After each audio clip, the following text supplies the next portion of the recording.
এটা এসে চাঁদপুরের ঘোপ যেটা বলে, যেখান থেকে স্রোত হয়, লঞ্চ পাড়ি দেওয়ার সময় ঢেউ হয় বেশি, সেটা এই চাঁদপুরের এই ঘোরটা। এখানে একটি মাজার আছে, মাজারটি ভাঙে নাই আর চতুর্পাশে ভেঙে গেছে।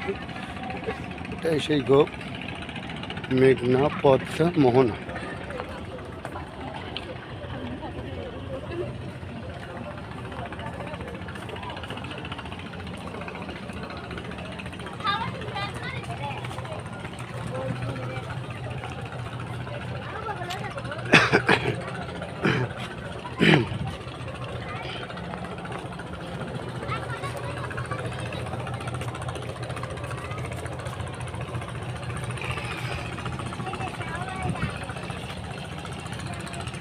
মেঘনা